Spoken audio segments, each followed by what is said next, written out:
We're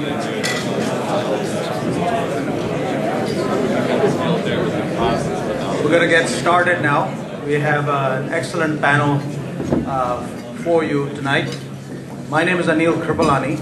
I am the president of the TiE San Diego chapter. It has been a pleasure to meet several of you at the networking session. I hope to be able to make your acquaintance, maybe if not this time, at another event.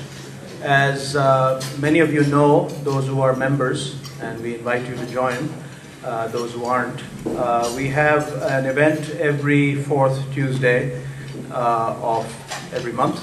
We have two mixers, one in July and one in December. And these are events where we invite panels like tonight's or keynote speeches from well-known individuals in the tech, biotech industries or software or gourmet food, where we brought in entrepreneurs who are in that business. That was different and well received. TiE members also have access to the TiE Institute, which we use to bring topics of interest to entrepreneurs. TiE is all about entrepreneurship, fostering entrepreneurship, and we are a global organization. 53 chapters now, I believe. I think 53rd is coming on in Tokyo.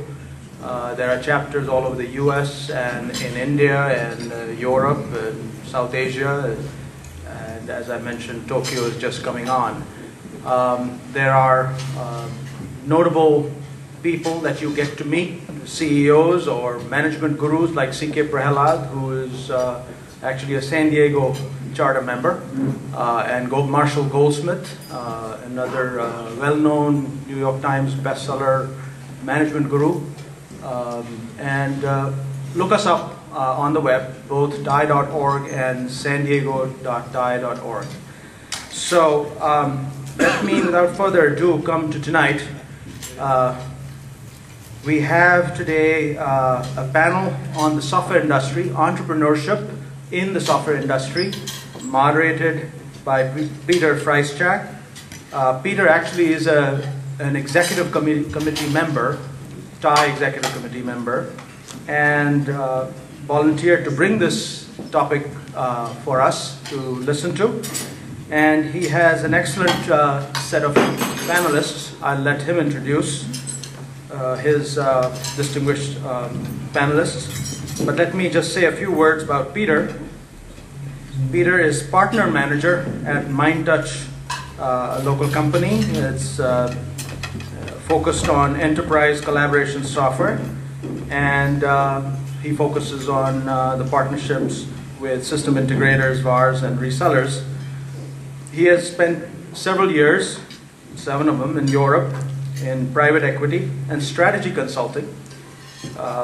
He has an MBA from North Carolina, Chapel Hill, and a master's in computer science from New York University. He is also active. Besides TiE, he volunteers time on San Diego children's charities. Peter, please come on up.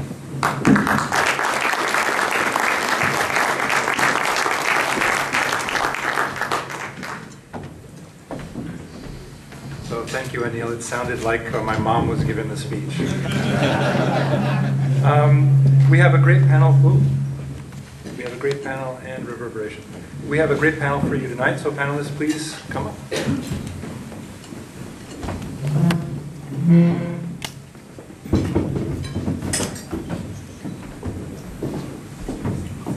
Yeah, that's right.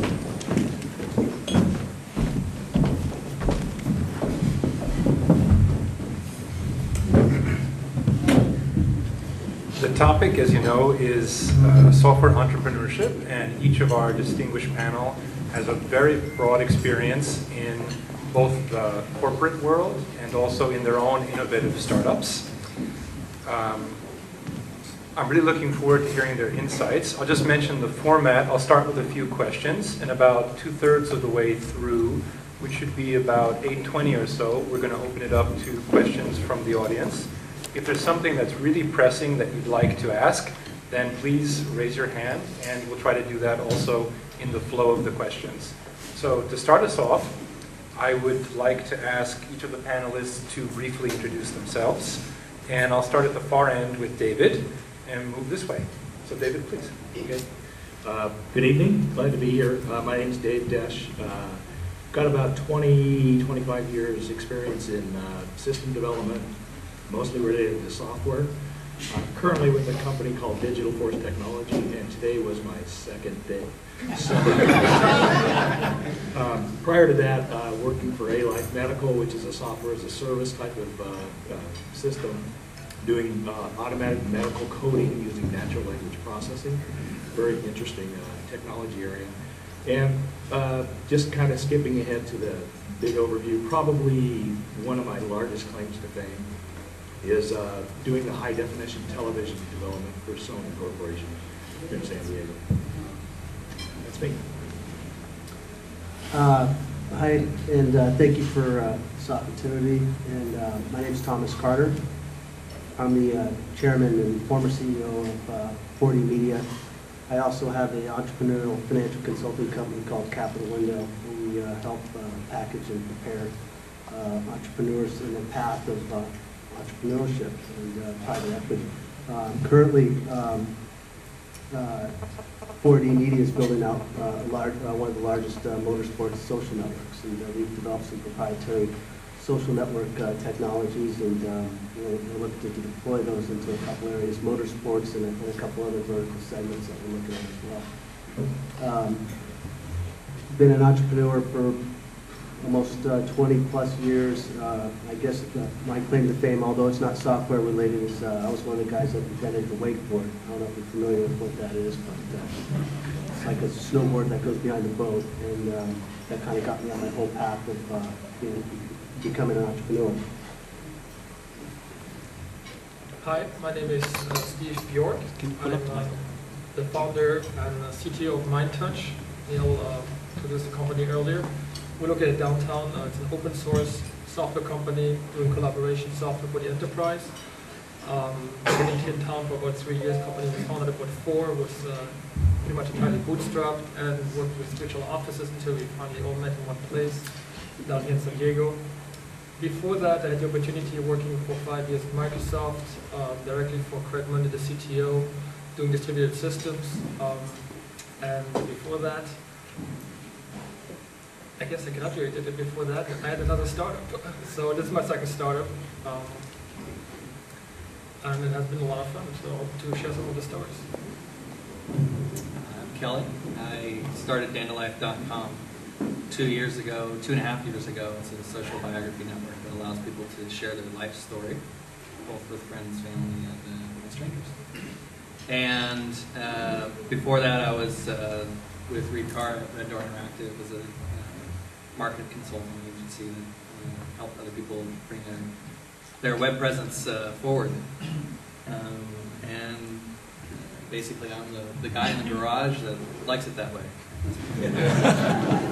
So each of you has very different paths, and we were speaking a little bit earlier that your careers have gone from step to step to step. I think, is there anyone here who has less than 5 jobs over the last 20 years?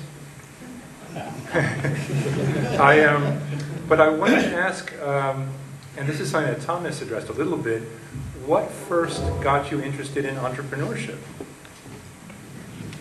Well, I built an electrical contracting company, and my grandfather, my father, electricians, and kind of started working for my dad, and then realized, well, I think I could probably do this myself, and built that business up. And I tend to be real passionate about what I do. I think passion really drives entrepreneurs, and so I built this business up, and then all of a sudden the market crashed in '87, and I'm going, well, wow, so I could build a successful business, and if one guy doesn't pay me on a big project, I'm done. So I said, to myself, I'm going to look at doing something I really enjoy doing. So during the hard times, I'm still going to have fun doing it. And so at the time, I had put some small investment into the idea of doing a wakeboard. And then you know, I moved down to San Diego in 1990 with my truck and $1,000, and you know, did the couch tour for a little while and got people interested in the idea and built the business. And found some investors, they got behind it. My company got acquired, and then we built up a consumer products company, and eventually later took it public. It's just you know, a lot of passion and enthusiasm for what you're doing and what you believe in, and try to have a lot of fun doing it. And with that, you can pretty much raise it. Who's next? I don't know. My answer is simple. I don't think you get to choose your passions. I think they're innate. They're just, and for me, entrepreneurism is just the lifestyle. I couldn't do anything else. I'm absolutely useless without the ideas and getting people to help with those ideas and building some momentum and driving it forward. It's just innate. Well then, Kelly, when was your first then? If it's been, when did you discover that passion? I mean, I guess it all starts with like a lemonade stand, right? I mean, you just like Boy Scouts. I mean, I sold the most garbage bags. It was just so brilliant. You just build Legos, whatever it takes. I've just been asked that each of you either pull the mics closer or lean further. Okay. Can people hear okay? Okay. Those people can't. So how about you, Steve? What took you from Microsoft, or actually you were already an entrepreneur before Microsoft. So what took you in the direction of a second startup? Yeah, that would be Microsoft. So at Microsoft, I was doing what they call incubation. At the time, they still called themselves a big startup. And as we all know by now, Microsoft isn't anything near being a startup anymore. Once you work for a big company, especially one like Microsoft that has... That's all right. The aliens are trying to communicate with us.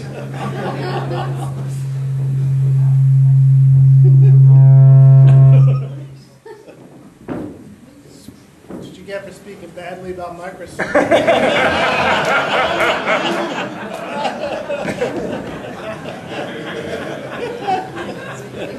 We didn't even get to Vista yet. Everywhere.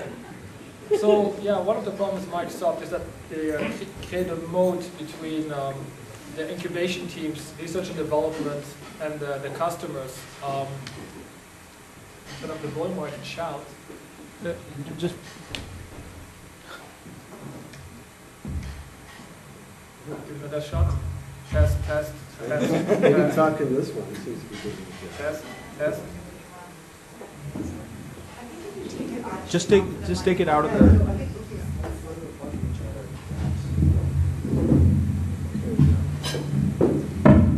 That one is definitely mine. How about this one? Yeah. Keep them apart. Test, test, test. Okay. I'll try to keep it at this distance. So one of the problems with a big company like Microsoft to do research and development there is they just have a whole lot of processes to get your product from basically what's in your head. Coding it up is, you know, if you're a software engineer, it's not that hard. And then getting it to somebody's hands afterwards is virtually impossible once you have that large a company.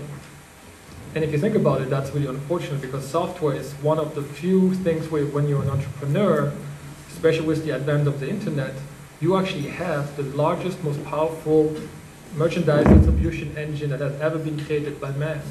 Everybody can download your stuff for free at no cost from the person who is producing it. So there's a whole lot of opportunities, and I was feeling I wasn't getting my stuff into the hands of people fast enough. It's always, I think there's a lot of impatience when it comes to entrepreneurship. It's just you want things to go faster and faster. It's like, I don't want to wait for this red tape. I'm smarter than everybody else. I'm just going to do it. Yes. I see a lot of people know what that means. So that has been the driving force. Dave, do you want to address it? I think I have a very similar sort of experience. I worked for a lot of large companies, including Sony, and when I did the high definition television with them, I was running a research and development department, and after I built HD TV, nobody bought one for about 4 years.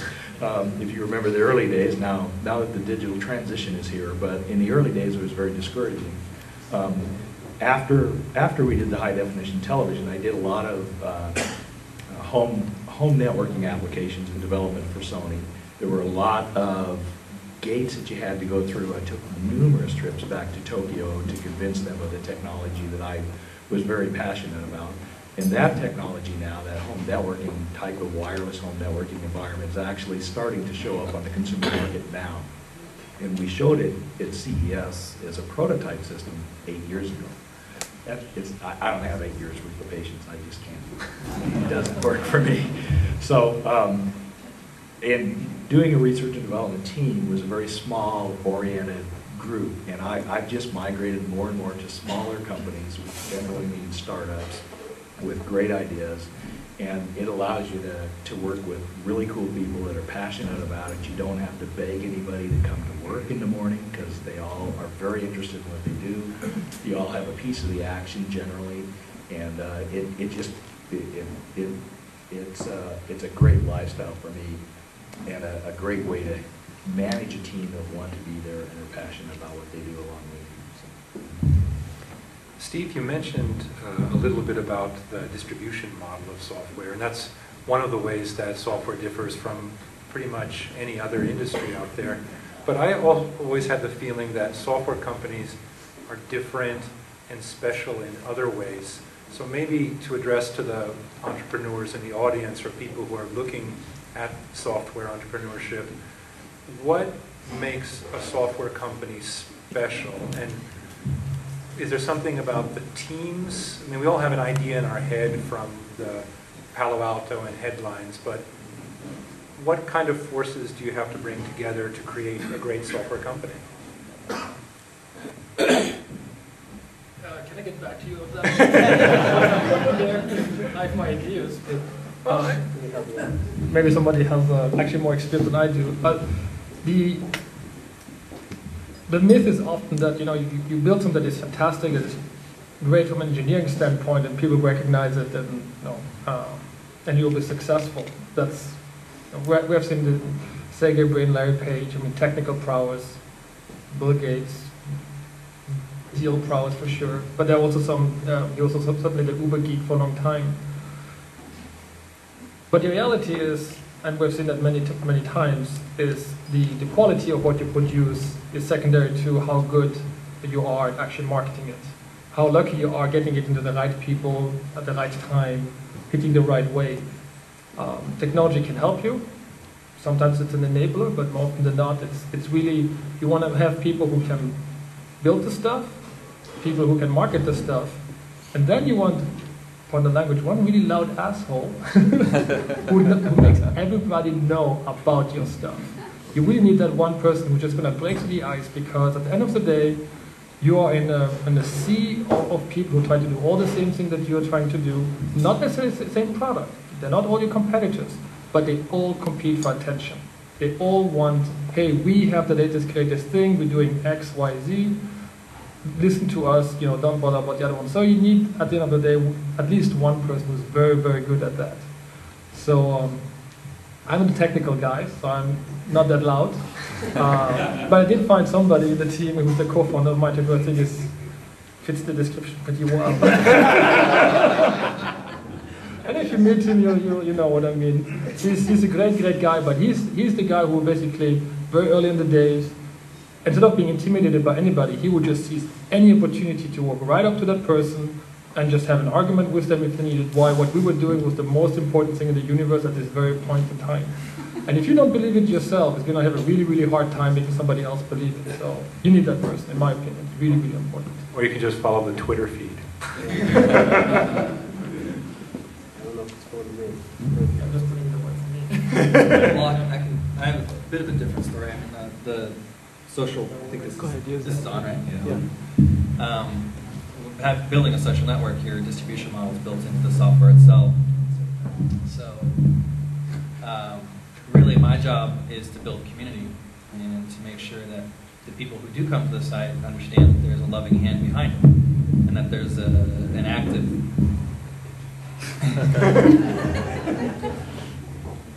an active user base that's willing to sort of be there along for the ride. It's not in fact, I don't even think of what I do as building software. I think of it as building community, as people writing stories. I think of my audience as being completely separate from the process of software building. So when I develop the product, I don't think of the technical wizardry that's involved. I just think what would the user want? It's the experience here that I'm after, and really the marketing just comes from that. Go ahead. I want to add on to Kelly's point that you just made with regard to software. There's different class of software, and we all grew up with shrink-wrap software stuff we would buy in the store. In more recent years, we've been getting used to downloading software, but certainly with companies like Salesforce.com, Google, I mean, we've established basically a model where we never ever ship your product. I mean, it's just consumed straight off of your website. And you don't have to worry about how will I install it on operating system X with configuration Y. It just doesn't exist. And this creates a whole bunch of new opportunities as well.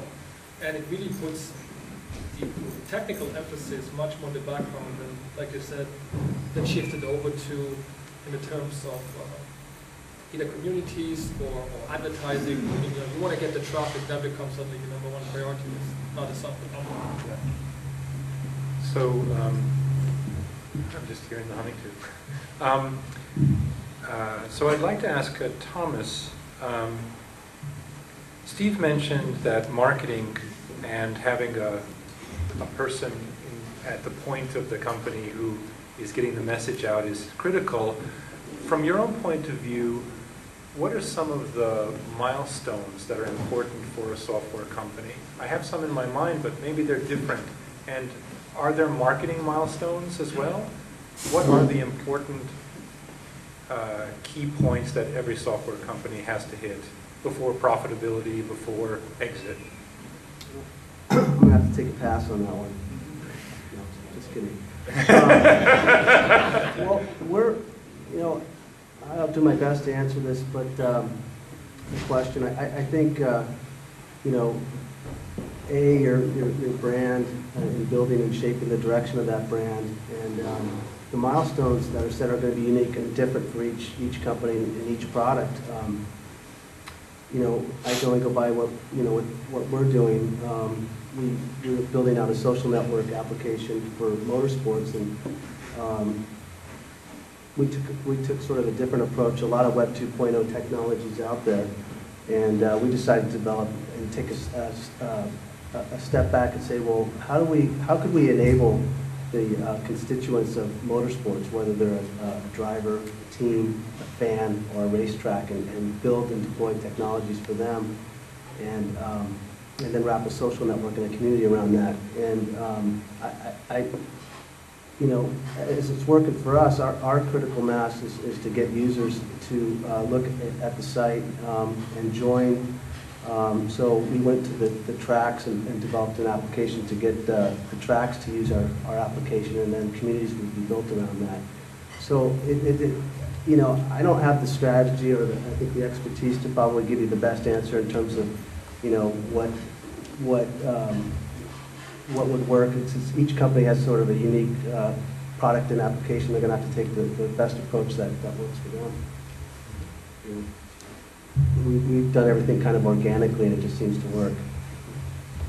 So does anyone have something to add, or is it just all about users? Get users, as many of them as you can. Get big and get rich. Get big, get big.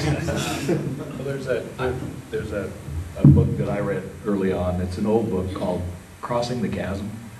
And, it's all about, it takes time. There's a gestation time with the universe to grow a oak tree.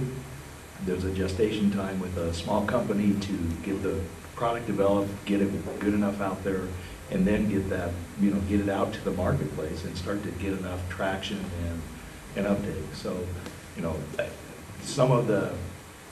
one of the things that I really like is joint ventures, because generally joint ventures have enough capital backing to launch a product with the joint venture, get the product out there, let it gestate, pull back the resources back to the other companies in the joint venture, and cross the chasm and not run out of money or lose your talent while you're going across the chasm. So anyway, that I still visualize that again with my.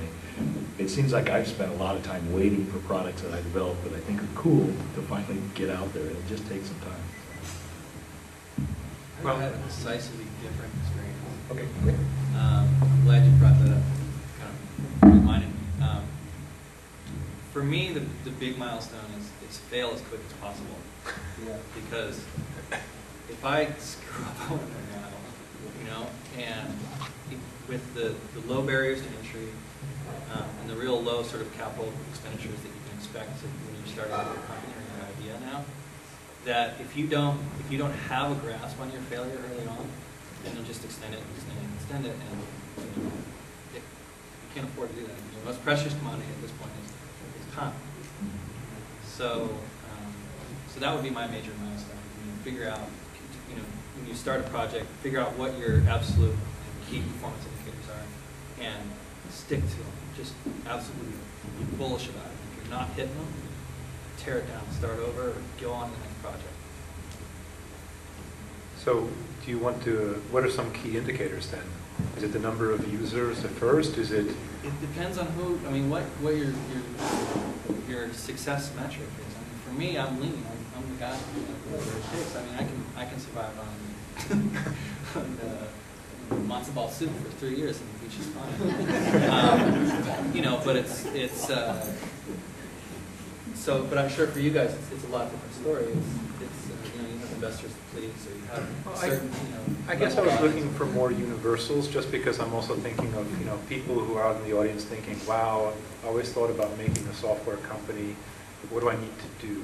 But are you saying that universals don't really exist? It's always going to come down to the particular thing? I guess, I'm sorry, I'll keep it quick. But if I had one sort of criteria that I thought would apply to all businesses, especially software businesses, it would be for social software businesses. It would be, have you figured out a formula with what you've developed that can then sustain itself and grow automatically on its own? Because you could potentially, at that point, build the infrastructure to be on autopilot, and then the community takes over and just runs it from there. In which case, you built a system, you built an idea that then can sustain itself. So get that flywheel moving to the point where you don't have to push it anymore. Exactly. Okay. So and you'll know that from, even just like a minute set. I mean, you could have 100 users, or 1,000 users, or 10,000 users. You would know that just by looking at the trends. Well, one of the things that you mentioned is that you can fail as quick as possible, low barriers to entry, speed to market. For the panel in general, is it easier now than it was, let's say, 10 years ago to build a software company? And if so, why so? If not, why not? I would think that part of it is that you're no longer having to sell things on shelves. That's got to be a big advantage. You've also got a much more interconnected business community. The Web 2.0 stuff is out there, virtualization of technologies. But from a business point of view, is it faster? Is that gestation period, low barriers to entry sort of implies that it doesn't cost as much money to start a company. Is that the case? I'll take the first step. It's certainly the case that the cost of getting your idea to market is much, much lower. Unfortunately, you're not the only one who gets that benefit. So I think a great example is, if you look at the applications that were sold for Palm-based phones, there were only very few that were really represented by the Palm store at the time that had prominent placement, and so people would buy them. And I would argue that I don't know the numbers, but I would assume that comparable to the total population of people who could actually buy this application, and those that did, there was a fairly high percentage. And it took a lot of negotiating power for what was behind it, and probably cut off the deals and whatever. You compare that now to the iPhone. So they launched, 2 years ago? 1.5 years ago? 15,000 applications, 500 million downloads. I think we get the picture. I mean, so a lot of people, I have some friends who launched themselves into that business, and they've done very well for themselves, but they're companies of one person, maybe a PR person. They got to it very, very low cost, but they're also competing against a whole lot of attention. So it's true that it takes less money to get there, but once you get there, there's a whole lot of people you need to drown out now. I think it's really important in any step in building a company that you really have a complete roadmap on, your market, your opportunity, where you're at now, and where you'd like to be in the exit. So every step of the way, you've got milestones that are met, and you could. A lot of times people just go out with an idea, and then they find themselves at some point, well, yeah, they built this up, now what do I do? Or, how do I grow my business? And I think it's just clear to have that plan and a clear package and a clear vision and a roadmap that's going to get you there. But there's a lot of success with just people starting up and growing it organically, but I think it's really clear that you do have a solid plan and the right people to help you support that. So are things like open source then a double-edged sword, where it's great, it helps you develop a product cheaply, but again, you got to deal with being drowned out by all the other projects that are out there? Well, since I'm an open source company, I guess I'll take that one. Well, open source is definitely a double-edged sword, because being an open source, having thought an open source company, I always find that all the SaaS guys are just out there to steal your IP and not give anything back. The open source model is based on the belief that you put something out there, other people improve upon it, put it back out there, so there's a certain amount of synergies.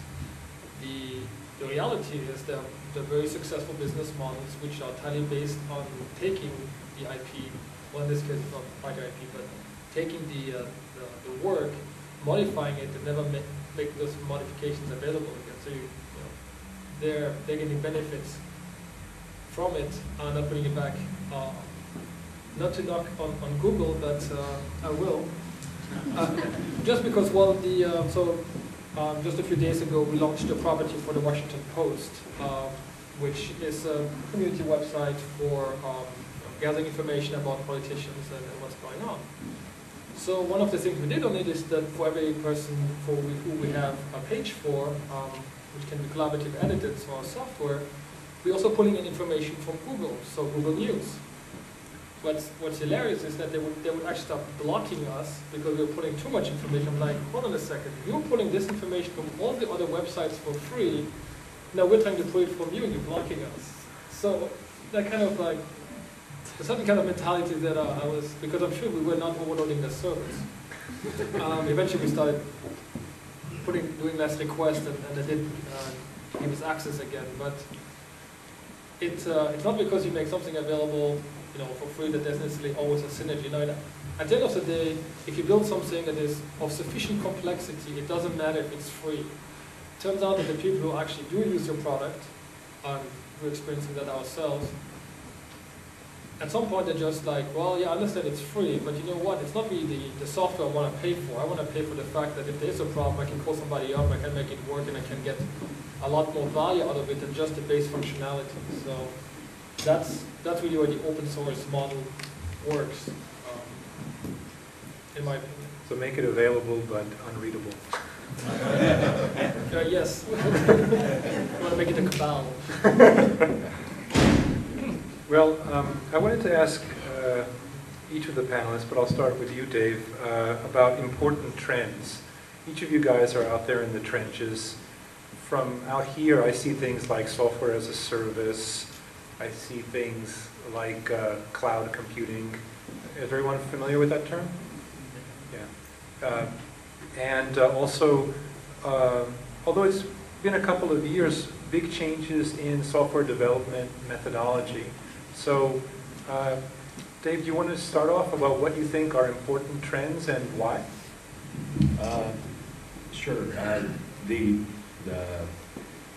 I'm personally, well, having just come from a company that's doing software as a service, I'm obviously a strong advocate of that model. I think it's a very good model for many service-oriented type of applications, and it provides a great deal of ability to control software updates, user experiences, and other things that makes the whole model work a lot better for consumers.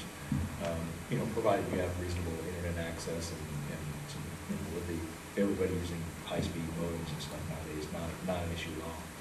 So that was a very successful model for us. To be honest with you, I haven't figured out the cloud computing paradigm yet.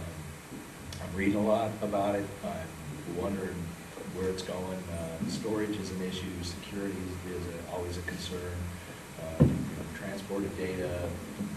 Who's you know. I worry about the cloud computing virus tomorrow.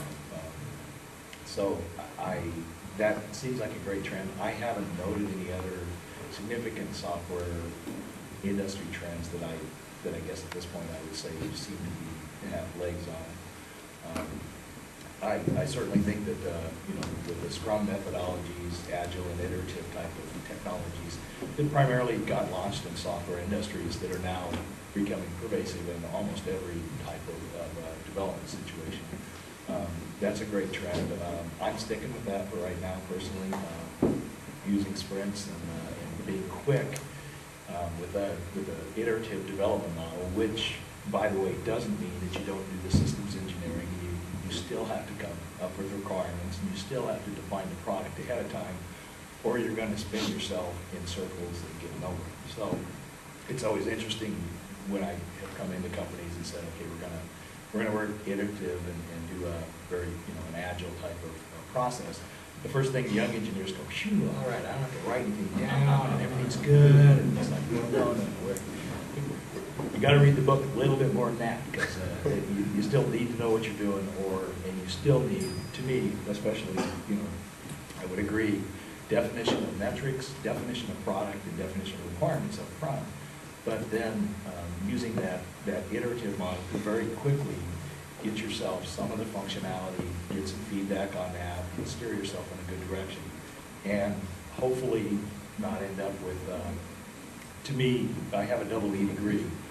Going into software, one of the most intriguing things is it's invisible, right? You can't point to software and say, like you can't hardware and say, hey, that's good.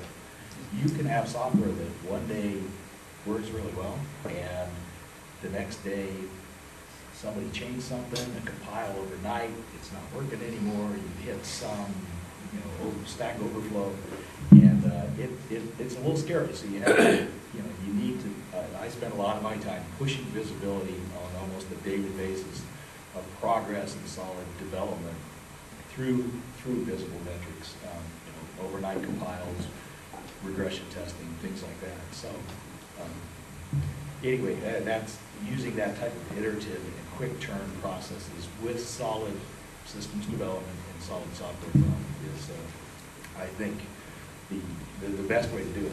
I have been associated with companies that got to the point where they were almost successful, and their software infrastructure and their architecture couldn't support it, and they had to go back to the drawing board and lost the momentum. So there still is a lot of rigor and good processes and practices that you have to follow. Stay nimble with your platform and your software, and look at what applications. I mean, we took we kind of looked at what would work for our platform that we built, and you know, we don't want to have a staff of 50 to 60 different developers, so we went with Ruby on Rails, which again, I'm not a real technical person, more vision and on the business side of it, but knowing that you could keep your software and your process, your application nimble, so you can react to trends and you can react to change quickly without a lot of heavy lifting or complete redevelopment. So stay nimble and look at things that could attach and adapt to it quickly, so you could react to change and to needs with your consumers. Well, then it depends on what it is you do, but I found three things to be kind of important, at least for anything that has to do with web-based applications. One thing is, my opinion has fundamentally changed in the past 5 years about JavaScript. I always thought before, aside from doing little gimmicky stuff in the browser, it will never be on par with most other programming languages, just because it was so slow and didn't have good tools, wasn't very powerful. The HTML was in the beginning, kind of Ajax changed it a little bit, but still wasn't there. Fundamentally changed now. Anybody who's thinking in this room about starting a startup already knows what I'm going to say. JavaScript is the future for most web-based applications. Anybody who still doubts it should definitely talk to someone who believes it and get their opinions, because the amount of work that's going into making JavaScript fast, more debuggable, and all the other things that are required to building great software is amazing. So we have now, Microsoft is pushing really hard on IE8. Mozilla is working really, really hard on Firefox 3.1, which has a massively improved engine.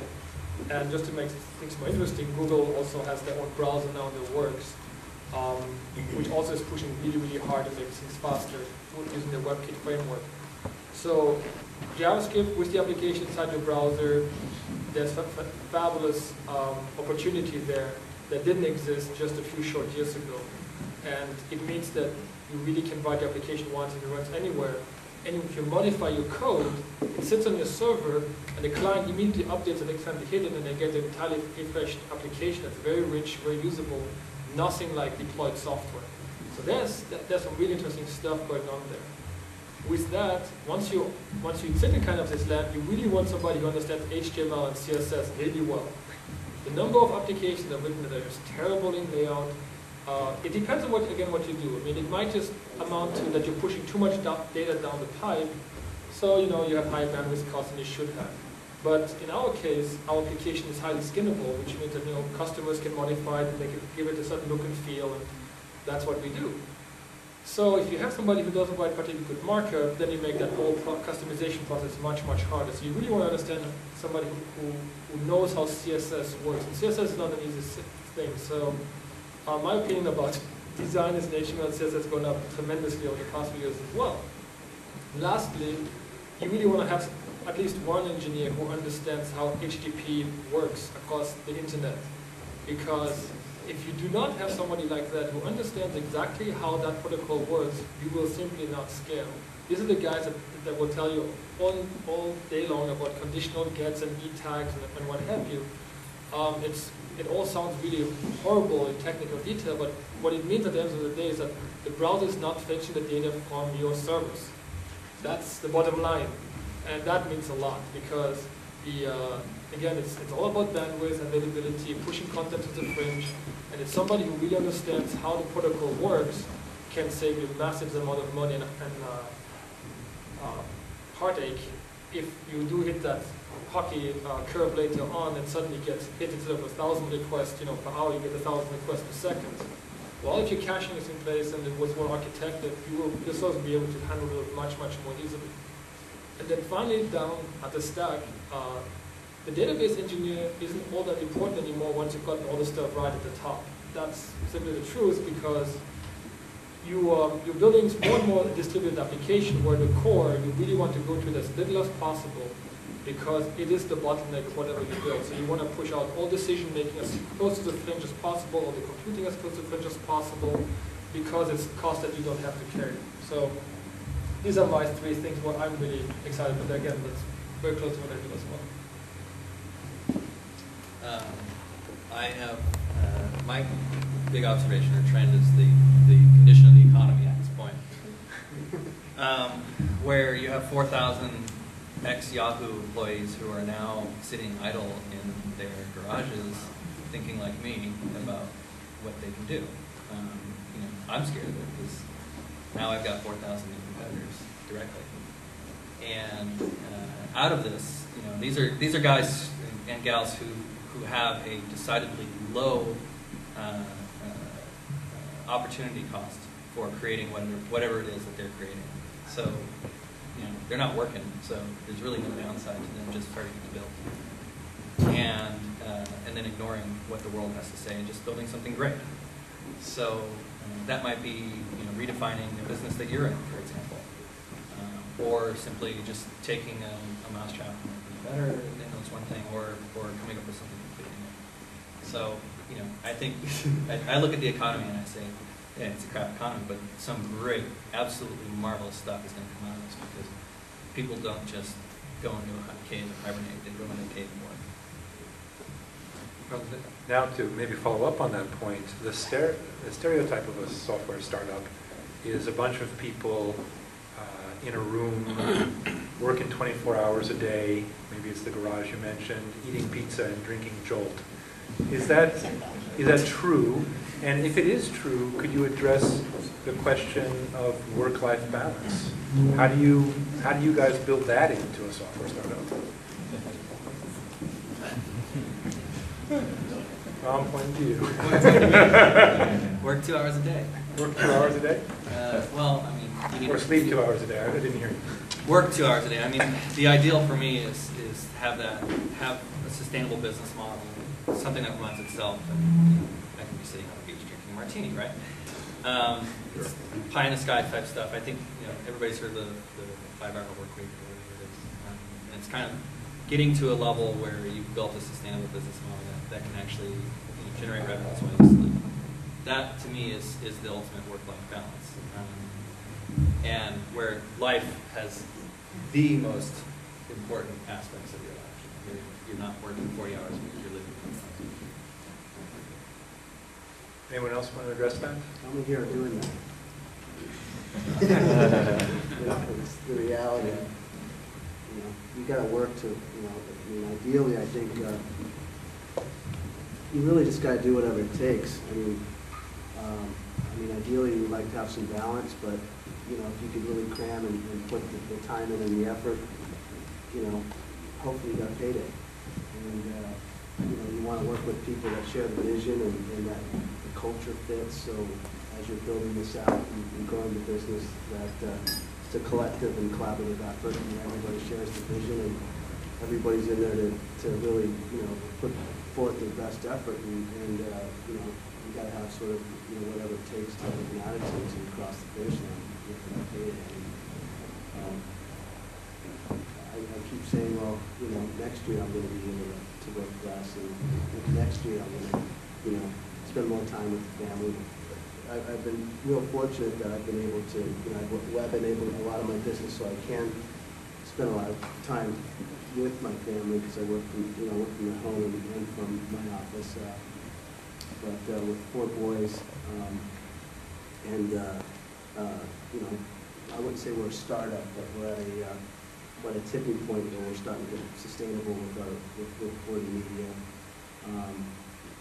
But then I'm involved with several other companies, just from advising or from a capital standpoint with a consulting company. So you get the new idea, and these guys got to launch, and you get that excitement and enthusiasm going with that, and it's hard to turn that off. So it's finding the balance and finding the right people and just working on it. It worked fine for me till I was about 45, and then I just couldn't do it. Yeah, the 70-hour weeks are out the window for me. It's what I'm striving for anymore is much more of just a cyclical model with a project. So we're all going to ramp up. We're all going to burn through this. We're all going to hit this major milestone, and then we're all going to hopefully take Christmas off and go back. It's the only recharging your batteries, especially the software. I've seen people at 2 o'clock in the morning writing software, and then I've reviewed it the next day. It's not pretty. So you got to be careful about something that's as intellectually driving as and as specialized from an intellect standpoint as software. So when you develop it, we can't just push people into a 20-hour day and expect nominal good quality, and Joe, who's always cranked out good code, can keep doing that until he just falls over. It doesn't work. So you got to cycle back. You got to recharge batteries. You got to reward people. I will say that I don't know what they call the kids coming out of college now, like the millennium generation or something. But they're not X or Y anymore. I think so. Millennials. But there's something past that. They do seem to value a little bit more life balance.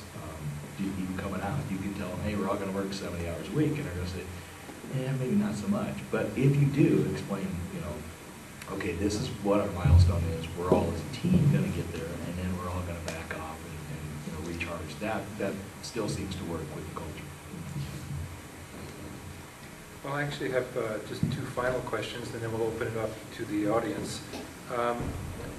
One thing that struck me was the emphasis on marketing. Do you guys have anything to share about how you get the word out? I mean, Steve already spoke to that point, but what are innovative ways that you let people know about what you're doing? How do you reach the people that matter?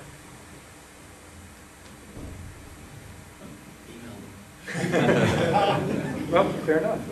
How did you develop the network of people that are influential enough to email?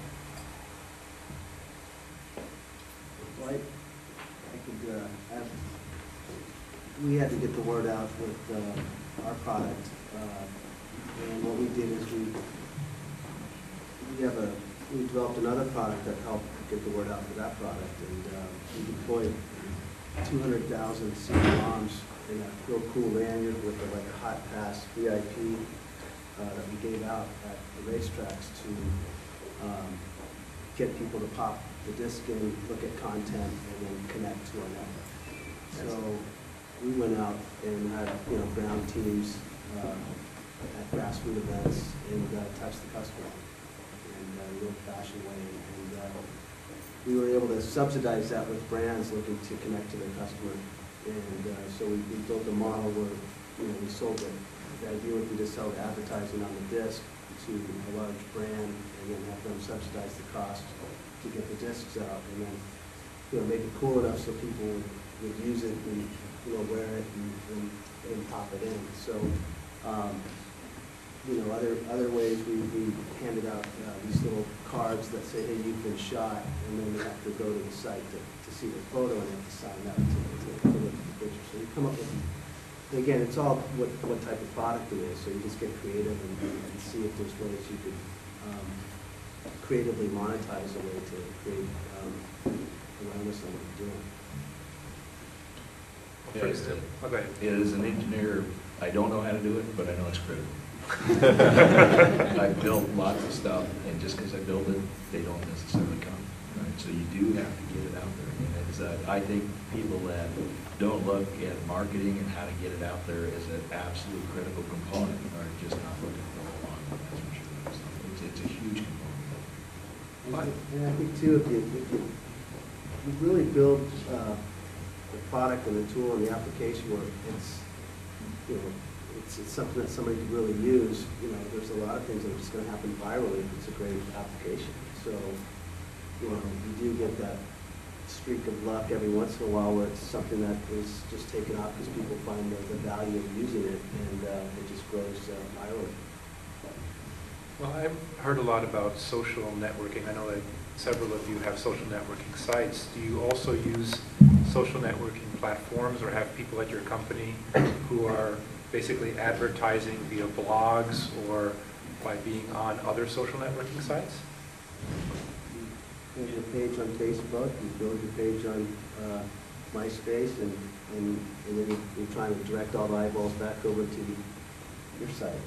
So yeah, I think all those tools and various sites help create visibility for what you're doing. So Steve was mentioning the free rider problem with open source, and so I'd like to ask a free rider question. As you know, TiE encourages entrepreneurs, and we promote entrepreneurship. And there are probably several people in the audience who are thinking, I wonder if my idea is good enough. I wonder if I could try making a small firm.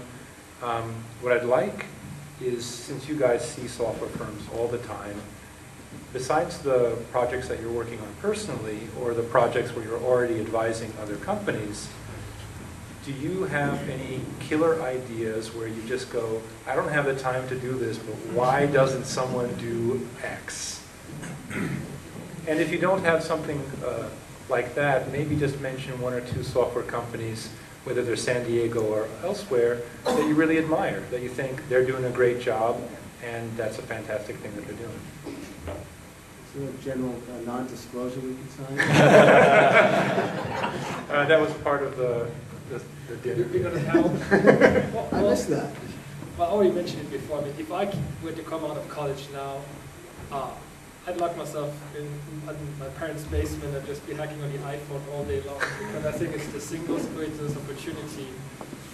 It's a product that's selling fantastically well. The iPod Touch is another platform it works on.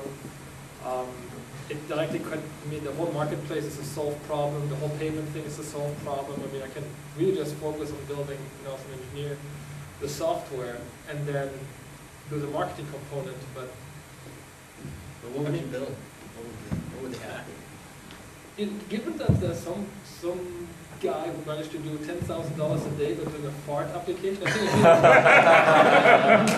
think it really doesn't matter at all. So, I mean, it's just like, just go out and build, and then fail fast, build the next thing. But just build. Don't think about it, because that's one big opportunity. I think we really, I mean, we finally cracked that. What will mobile computing look like? I mean, I remember at Microsoft we had various conversations about it, because I was part of distributed computing. And of course, mobile platform somehow touched upon that, because it's like one big distributed computer. We also were trying to imagine back in 2000, 2001, what would that look like? I think now we have a pretty good picture of what it should look like. Anyone else? Prognostications? Love letters to other software companies? All right, well, at this point, I'd like to open it up to questions from the audience. So, Anil? I have two questions, one towards Dave and one towards Steve. But let me start with Steve first. The iPhone applications that you said, go in there and build an application. Having been part of a company that went under pretty quickly with an iPhone application and social networking, and also listening to the fact that 4,000 Yahoo engineers, or frankly all those ones in India and Ireland and elsewhere, add those numbers. And I mean, is it real? Where's the revenue? I mean, this is great to build it, but you still believe that the iPhone or similar devices, mobile devices, or could the software entrepreneur be the start of a new idea where their application, some new breakthroughs, if you will? It doesn't have to be driven from a hardware company, but could the software entrepreneur also be sort of touching upon such new things? Well, I hope you failed fast and didn't spend too much money. The reason why I'm really excited about the iPhone is just the amount of people it takes to actually get an application from inception into the hands of customers with a model where people can pay for it. It's not advertising based, which is, sorry, maybe, yeah. It seems a model that works great for some, I never understood it. That's where the opportunity lies. The fact that it's a very fast-growing platform. Anybody who probably buys an iPhone, iPod Touch, the first thing they do is they go to the App Store and probably download the first 5 applications, for free or pay a nominal fee for it. But if you can be lean enough and you can hit the right wave, there's a real opportunity there. Now, is there an opportunity for having a $1 billion company? Probably not. But still, a small enough team, that when you can. I mentioned that before to the question about lifestyle and work. In my opinion, there's no greater reward than being able to be fully passionate about something and have the opportunity of working on that. Yeah. Now, it might not be the lifestyle for everybody, and Kelly, frankly, if you can make your model work, then I'm really happy for you. I really enjoy the first thing I do in the morning is checking my email, answering forum posts on our forums, just because I help build the product, I love the product, I love what they do. And I'm very grateful being able to do it, especially after I've been locked away from people using my stuff for 5 years. So probably eventually I'll hit the same milestone that you will, and I'll just be like, no, I've done my time, and now I'm going to scale back and do something else, and hopefully I'll do that before I'm too old to enjoy other things. But currently, I think it's a real blessing when you have the opportunity of doing something you're very, very passionate about, and if that pays you enough to basically sustain a reasonable lifestyle, that is not a bad thing. Personally, I've given up on the Big Bang Theory, and I'm going for lots of multiple sources of income. It's so good approach. A lot of little ones add up to a pretty good size when if you do that. Do you have a follow-up? Yeah, not connected with that, but David, considering you came from a very large company, software development inside a large company, are there experiences, or is it very fresh yet and you're still learning experiences from that large company that help you as a entrepreneur in the software space, or is it a unlearning? It's, you know, what I found is doing it right is doing it right regardless of where you are. And big companies do it wrong just as often as small companies. So I've seen teams go awry in big companies, and maybe they kill the team and start a new one, and they've got lots of deep pockets, and they'll do what they need to do. In fact, Sony was, when I first started, was very into launching multiple competing teams to try to develop stuff, and you know, sooner or later, one of the horses would make it over the finish line, and that's the one they go with.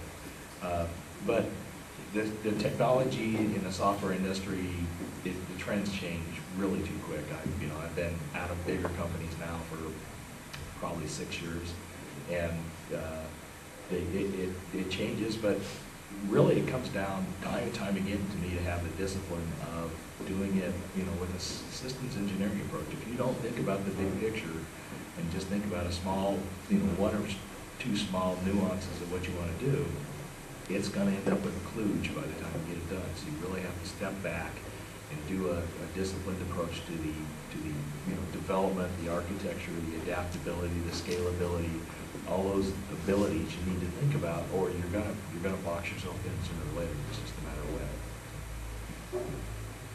Next question. Well, you had your hand up first, right? In the early days of software development, meaning the late 80s and early 90s, intellectual property, copyrights and patenting was fairly important and would have an impact not only on the equity valuation of the software, but ultimately if you went public, you own the IP. How important do you feel it is today, as opposed to 10 years ago, to have a patent on your software development project or product, if you will, or service today? And David, I'd like to ask your opinion of that, and Steve, basically the whole panel. Okay, I think it's become less important personally. We rely more in the software on copyright, and hope that gets us by. The world in general doesn't respect necessarily the same IP that we do here, and you know, that's it's just the way it is right now. When you put a patent out there, you pretty much disclose everything by the time you put the application in and it's out there being reviewed. So I have several patents with Sony. They were more product-based than software-based, and we still rely a lot on copyright, and still are very diligent about putting good copyrights on all of the software pieces that we do have out there. But more importantly, we try to make sure no one ever gets the uncompiled code, so to speak. Copyright is Sorry. first market protect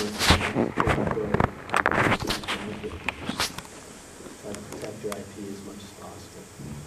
Just as an aside, we had a TiE panel some months back where we discussed IP, and the rule of thumb seems to be when you've got $1 million in sales, patent. Before then, do you really need to? Is it going anywhere? So, Ross, you had a question? Yes, actually I have two. My career, a lot of it was Silicon Valley, 80s and 90s, and really, whatever it was, 2001, 2009, 8, whatever, 2000. I'm sorry. But the point was, the kind of the model for the VCs was, you know, 80% of startups would fail. I don't remember the exact numbers, but something like that. 10% would maybe end up getting sold to, their concept would be sold to another company. 5% would hobble along and maybe break even. 4% would do good, and if you really were lucky, you'd have one Google or somebody like that. So I was just curious if the model with startups is the same, and I was also curious about the time of concept to market. And when I say market, I don't mean doing the test market, but having a real market. In those years, it was like 7 years, and I'm just curious for, you know, about what it is now, typically.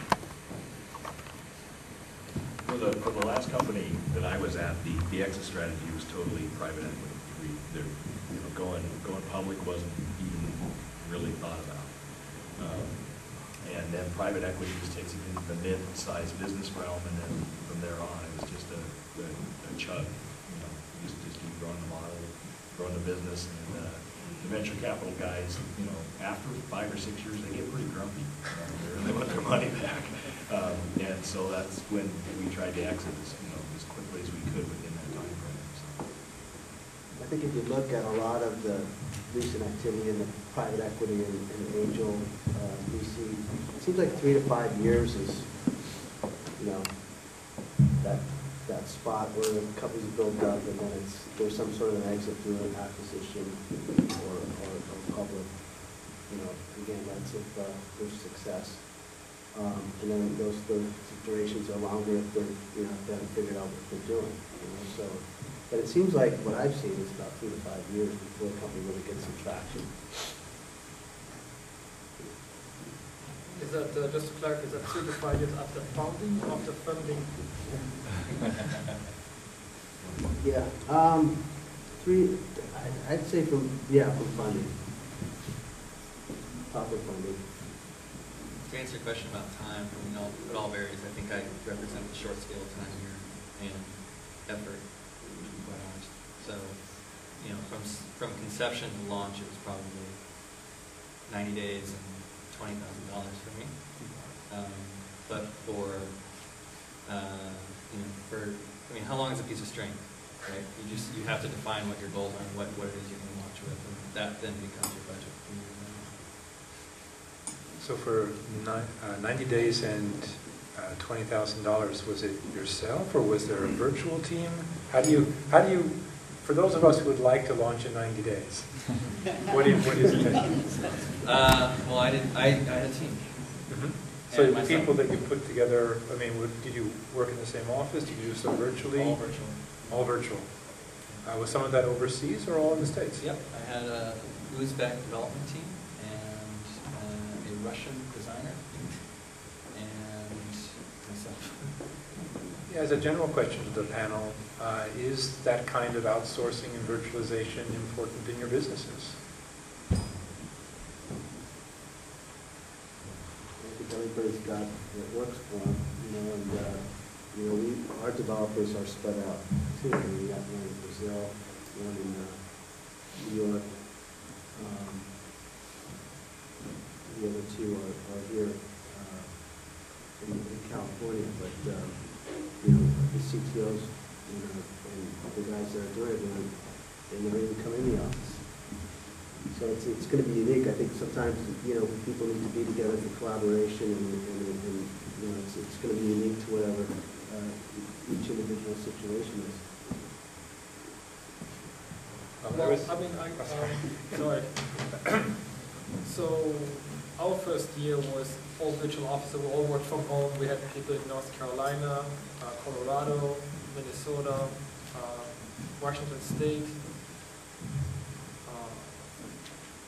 And then eventually we had some Russian testers. But the single best decision we made in the early days was to all get to one spot. You can work with virtual teams, and it works, but the ability of just rubbing elbows on a daily basis in the same office with a whiteboard, that counts a lot. So our philosophy now is we do look for people on a virtual basis, but mostly on the test side, just trying out the product, finding bugs. Anybody who's part of what we consider the core team must be the office. It's just too complex a product to explain to somebody. And even at the point where the next tester we hire, we'd like, you know, the cost is right, to bring them also somebody on location, because the time it takes to get somebody familiar with a fairly complex product when they're located far away, even if it's in the same country, they're perfectly fluent in English. It's a lot of effort. There are more efficient ways of doing it, so there's a certain kind of balance. But I do think that the core engineers, there's a real benefit, in my opinion, from my experience, having them in one room and everybody drinking the Kool-Aid and working together.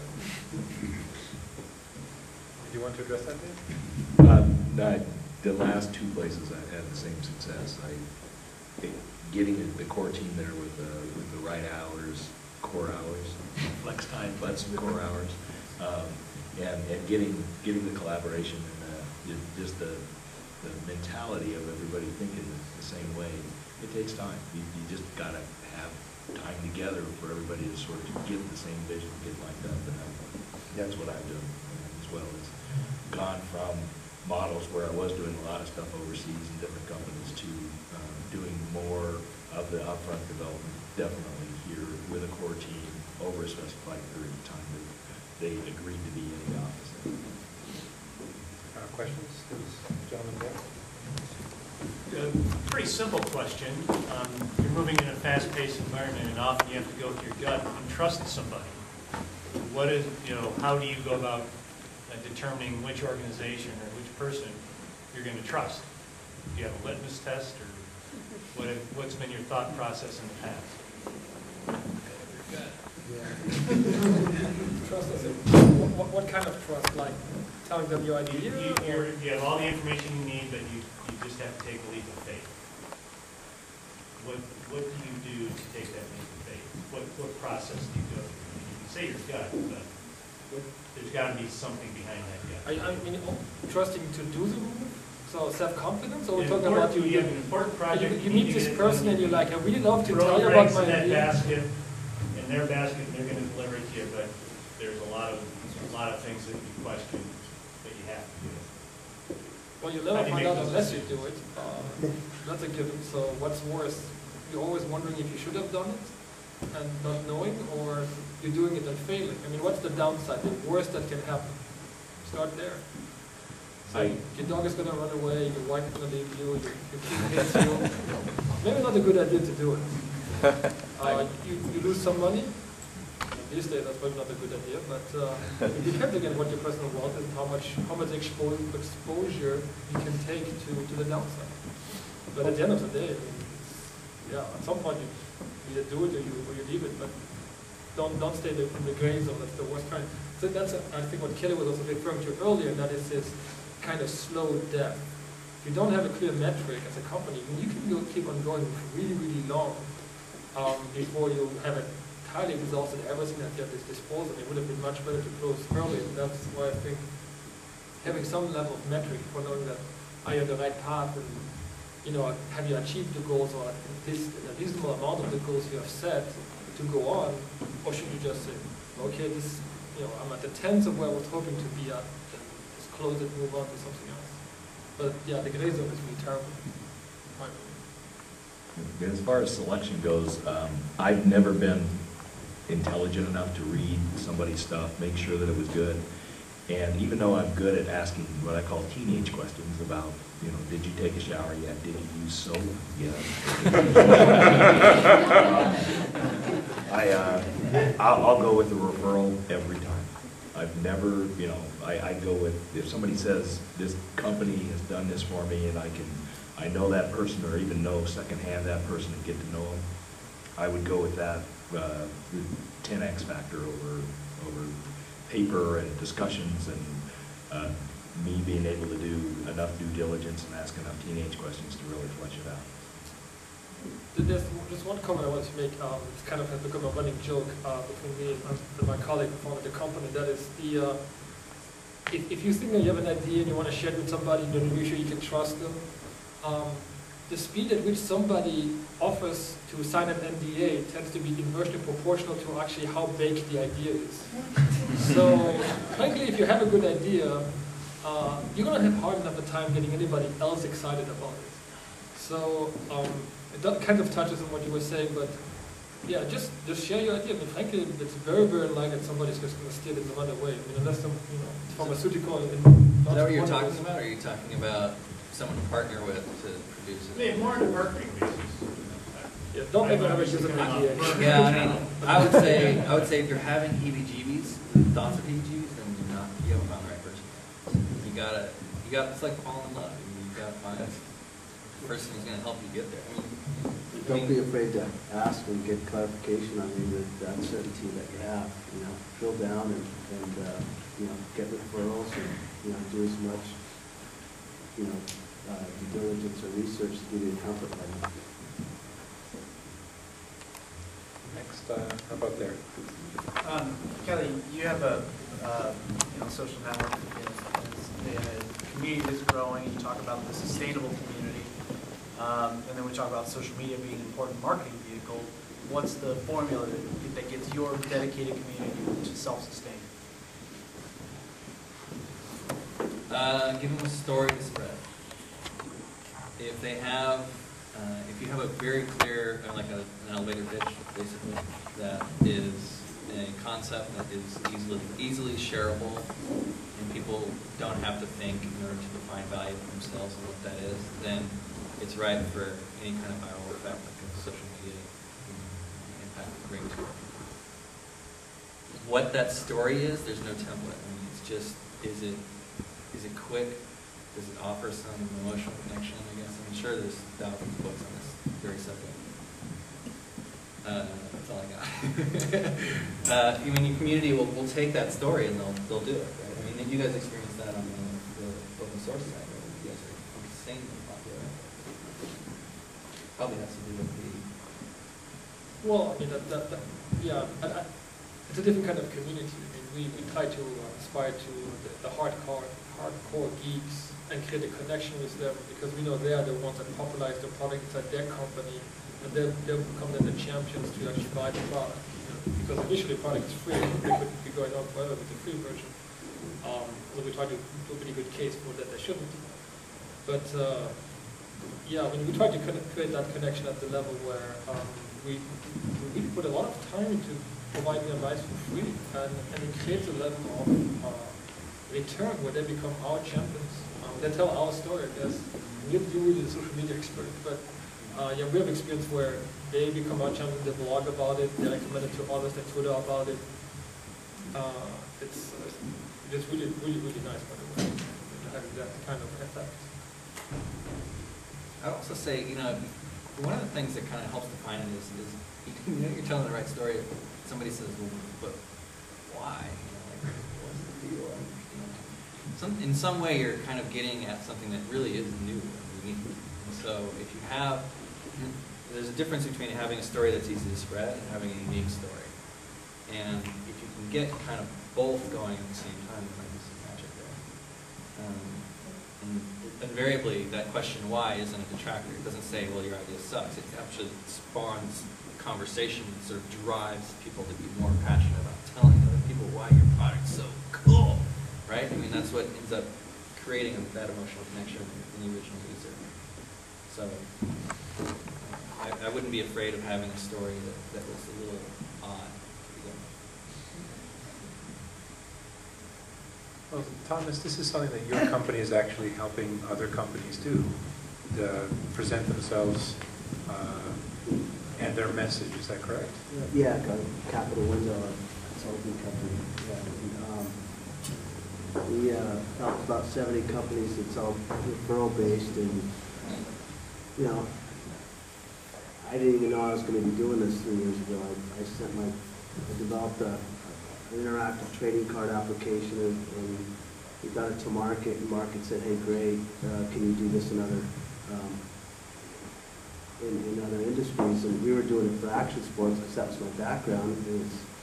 So we developed a great product, and the market liked it, but it's, you know, retail said it's only this big. Can you go get NBA, NASCAR, you know, the traditional sports? And you're sitting there, you know, burned through quite a bit of capital developing the first product, and we got to go, wow, I think, you know, got to get some more money in here pretty quick. And so I kind of stepped back and said, well, how can I answer every investor question or everything, and put together a real clear, concise package that I send it out, you know, I could get to the know quick, or or get the money in. And so sent that package out to a hedge fund, and they put some money in, and they said, we really like your product, your idea, we're going to put some money in, but we really like what you did with your package. Can you do this for a couple of our companies? I said, sure, we need to make some money, so we started to do this packaging service, branding, and basically the business plan, financial.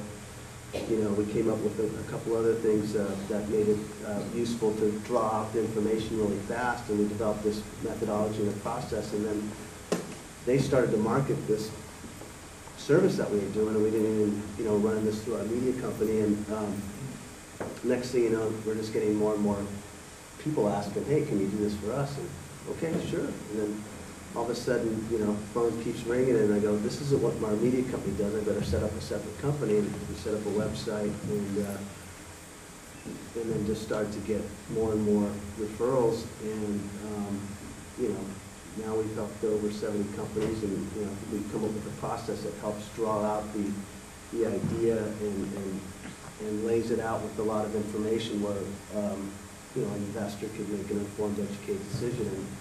And they see everything, and it looks good. The package looks good. The idea reads well.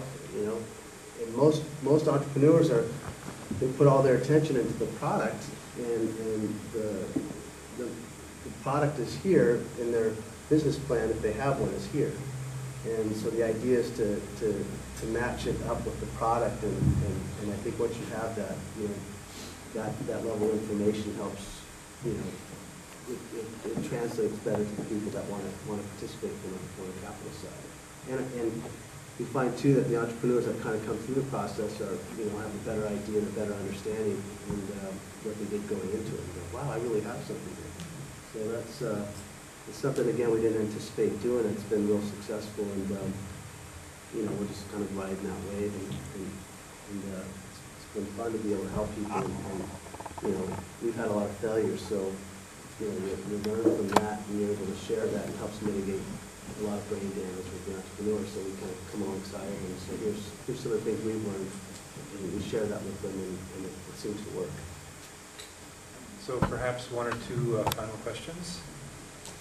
There. Question for Steve and Kelly. You guys specifically share what tips and marketing techniques you use to get the users to your sites, and also what are your revenue models, or in advertising or subscription or anything else? Okay. So we drove at the beginning quite a bit of traffic using Google advertising. So we had a budget for that. That was simply the usual keywords driving traffic to us. In the meantime, my colleague was also really good at reaching out to various influential bloggers of technology magazines to get us coverage. So the Google ads helped driving some level of traffic and downloads, which made us quite popular. Since then, we have massively scaled back on the Google ads because it has kind of built out the foundation. Now, we still have a really great, but it has helped kind of getting that door open because, hey, look, how many downloads we do a day. But we got that door open with some of the tech bloggers who we keep informed, and we have a good relationship with them over Twitter and various other social networking sites. And we share with them all our little successes. Every single property almost that has anywhere relevant, be it Intuit, be it the Washington Post, be it Mozilla, WePower. We give them kind of the scoop ahead of time. So because they're the ones, the next time that you have a big story, you want to make sure that they print it because they have a lot of readers, so they drive traffic to you, and that breeds success. So that's how we've been building up our things.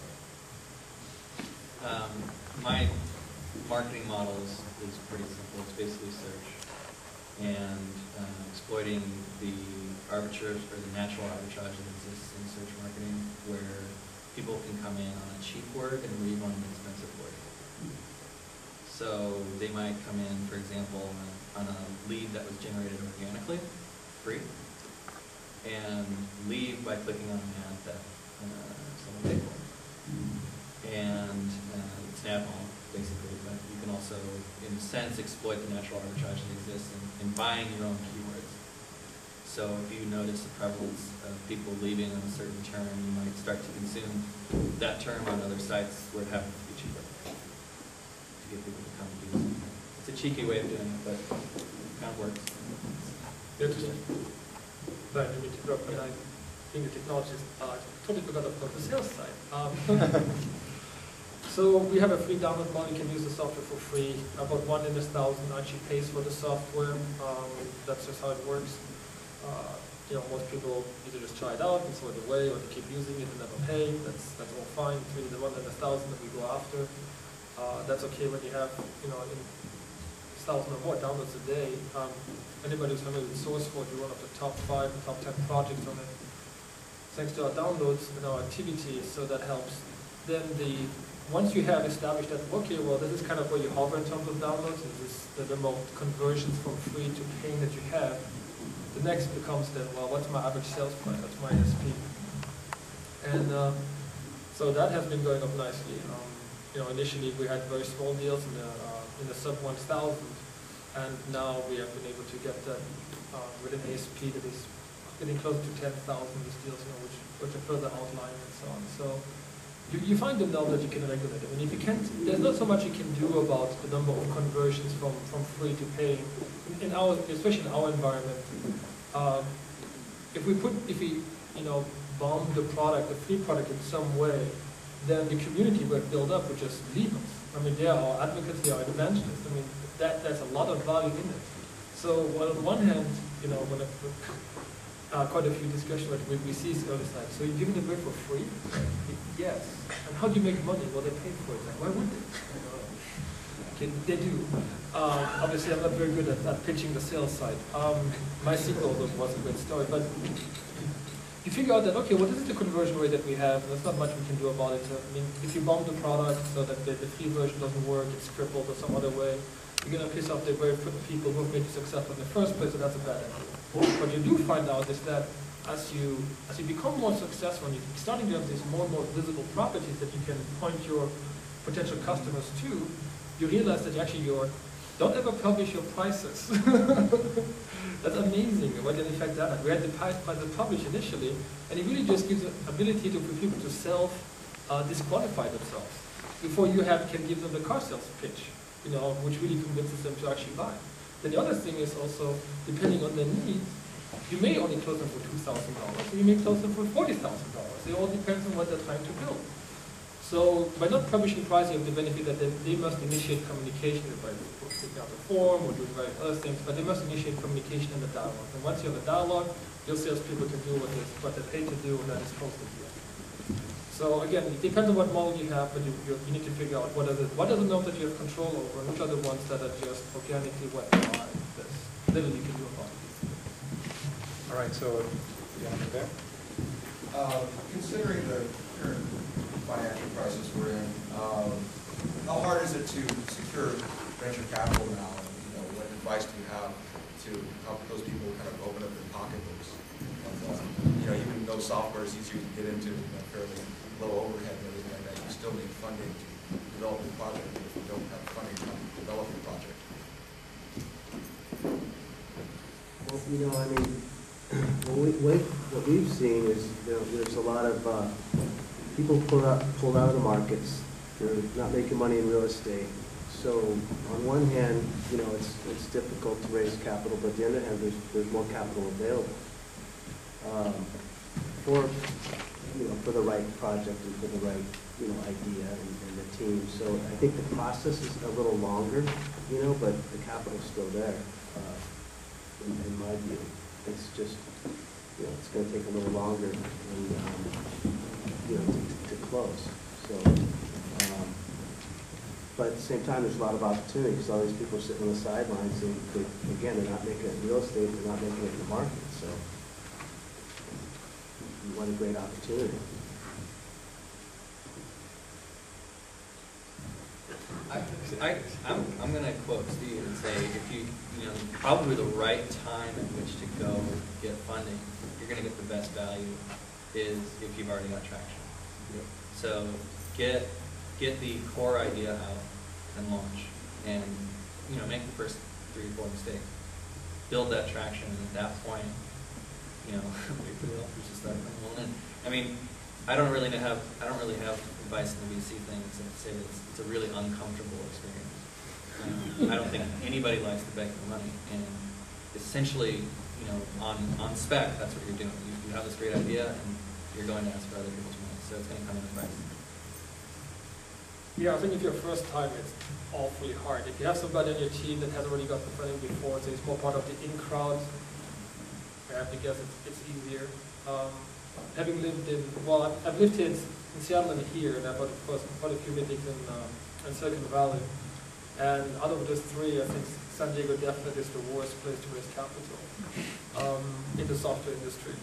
And that's just by the discussions I've had. Seattle was, I initially thought, you know, so that was not that great. Well, after being here, it was a lot better. You know, it was just easy to initiate a discussion, and even the whole open source angle, you know, even with Microsoft and Amazon, the open source companies up in Seattle. It was still a somewhat familiar concept. In the valley, the problem was distance, because, you know, when you don't live there, it's harder to, if they don't feel like they can drive down to you, there's a barrier there. That doesn't mean you can't do it. It's just harder. It's just one more reason they might prefer somebody else. But down here, I found it to be the hardest. That might be because it's very strong on the pharmaceutical side, on the telecommunications side. And small startup companies maybe just don't fit as well into the monolith. You know, there's less familiarity with it, which again increases the discomfort level. And the last thing you want is, you know, discomfort you know, when you're trying to close a deal. So that's my personal experience. Now, luckily, we've been able to get to the point where soon we can wave that battle goodbye because we're going to be profitable. Yeah, but I mean, we have to basically go back to our engines to keep going. All right. Well, I just wanted to say that for those of you who haven't had a chance to ask your question, potentially the panelists will stay a couple minutes longer, and then afterwards you can walk up and ask them directly. Thank you very much for coming. At this point, I'd like to bring Anil to the podium to conclude our panel. But first, please, a warm round of applause for all the panelists.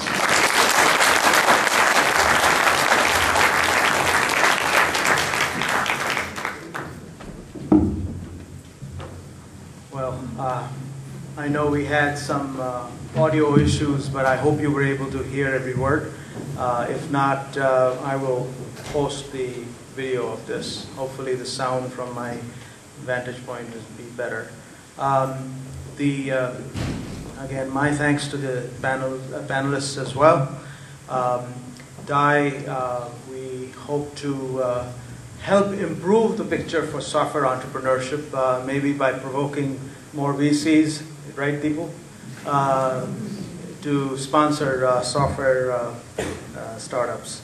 I should have mentioned this earlier, but I can mention it again and again. Our sponsors are Foley, Qualcomm, Advanced Trustee Strategies, Optique. Preeti, did I miss any others? We are growing our sponsors. Chawla, yes. So we are growing sponsors, and we appreciate their support and look for more. Our next meeting, again on the last Tuesday of the month, February 24th, will be in biotechnology. And Abhay Kumar, I don't know if he is still here, Abhay is collecting 3 startups in that space who I understand have found a way of thriving even in the financial situation that we face, where at least one of them is growing 100% in that, and we would love to hear. In March, we hope to have, and are slated, or at least have an invitation out to Professor C.K. Prahalad. Those of you who know him, you know has world renown. He's a management guru, lives here in San Diego. It's been hardest to get him here in San Diego because he's so much on call elsewhere. He will be talking on the topic of innovation. He has a new book on innovation. And in April, we expect to have a wireless event and so on. So we are looking to an exciting program through the year. If you're not a member, I invite you again to join us. And please give us feedback how we can improve. We are a smaller group, but as you can see, it's good networking and good topics. Again, thank you.